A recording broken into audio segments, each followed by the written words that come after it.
దయాకర్ గారు, కేసీఆర్ గారి మీద ఇప్పుడు అంటే మీరు నేరారోపణ చెప్తున్నటువంటి పరిస్థితి, ఎందుకంటే ఆయన మాజీ ముఖ్యమంత్రి కాబట్టి ఆయన బాధ్యత వహించాల్సిన అవసరం ఉంటుంది ఆ నివేదిక మీద.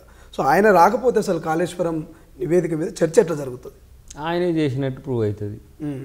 ఇప్పుడు నువ్వు దోషి అని చెప్తే నేను రాను కానీ మా అల్లుడు వస్తాడు చూసుకో అంటే కోర్టు ఊరుకుంటుందా? ఇప్పుడు ఈ సభకు ఖచ్చితంగా రావాల్సి వస్తుంది.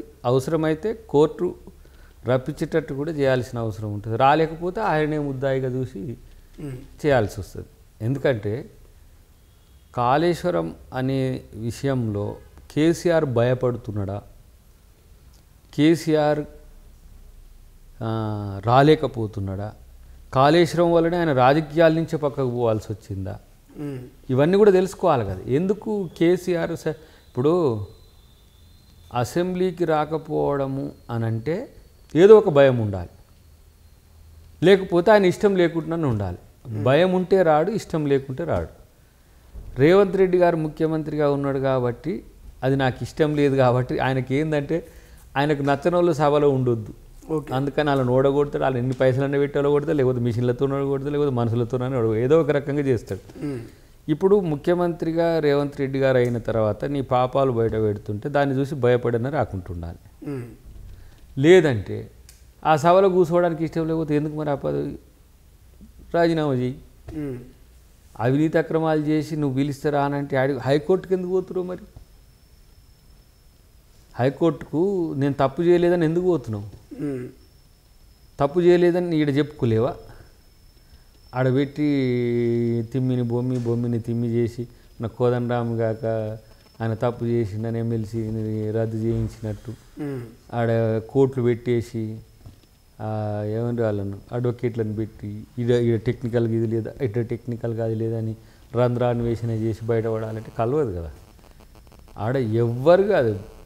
ఇవాళ కేసీఆర్ కాళేశ్వరంలో అవినీతి చెయ్యలేదు అంటే నమ్మనోళ్ళ పరిస్థితి, నమ్మనోళ్ళు ఉండనే ఉండరు. మీరు వెట్రి తొలివేలుగు ఒకటి వెట్రి అట్లా కూడా మళ్ళీ ఇల్లు వచ్చి ఏంటిది ఈ బ్యాచ్ ఉంటుంది కాబట్టి ట్రోల్ టీం ఉంటుంది కదా, వచ్చి దాంట్లో చేస్తే 99% తెప్పించి కూడా నేను చేయలేదా అంటారు. అయినా కూడా నిన్ను వదలరు. ఎందుకంటే వదలరు. ఎట్లా వదులుతారు? ఎట్లా వదులుతారు చెప్పండి? అవినీతి చేయలేదని మేము అబద్ధం చెప్పినట్టు కదా. అబద్ధాలు చెప్పాల్సిన అవసరం మాకెందుకు వచ్చింది? ఘోష్ కమిషన్కి ఎందుకు వచ్చింది? లేకపోతే బీజేపీకి కూడా ఎందుకు వచ్చింది? మీరు కూడా తెలుస్తూనే ఉంది కదా. ఇప్పుడు మీ కింద పనిచేసిన అధికారులంతా కూడా తలకాయ పట్టుకుంటారు, మీరు చెప్పినట్టు చేసి మేము జైలుకు పోవాల్సి వస్తుందని చెప్పి. కాబట్టి కేసీఆర్ భయపడ్డా, కేసీఆర్ బాధపడుతుండా, కేసీఆర్ అసలు రాజకీయాల్లోనే ఉంటాడా లేడా అనే డౌట్ నాకు ఇప్పుడు వస్తుంది. ఎందుకంటే ఈ సుదీర్ఘకాలంగా మనోడు 2 సంవత్సరాల కాలంలో ఆయనకి ఇష్టం లేకపోతే ఎమ్మెల్యే కూడా రాజీనామా చేసి కొత్త ఎన్నిక తెచ్చుకోవచ్చు.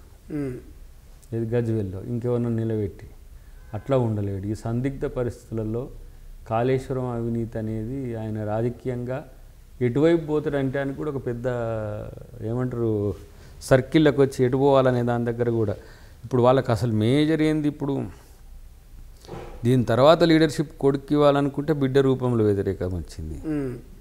బిడ్డను కొడుకు కాకుండా అల్లుని పెడదామంటే ఇద్దరు అలుగుతున్నారు. ఈయన ఉందామంటే ఈడ రేవంత్ రెడ్డి అని ఉన్నాడు.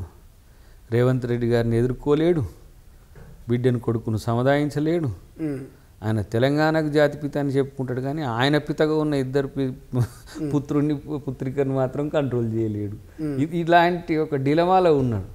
కాబట్టి ఈ పరిస్థితుల్లో బీఆర్ఎస్ రాజకీయం అనేది కూడా చాలా ఏమంటారు మలుపులు తిరిగే అవకాశం ఉన్న ఈ పరిస్థితులలో హరీష్ రావు వస్తాడు అంటారు. హరీష్ రావు వస్తే ఏంది? హరీష్ రావు ఏం చెప్పగలుగుతాడు?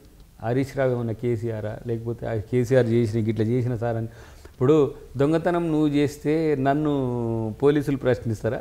విచారించి ఎవరిని విచారిస్తారు? కాబట్టి ఏది ఏమున్నా సరే సంకట స్థితే వాళ్ళకు.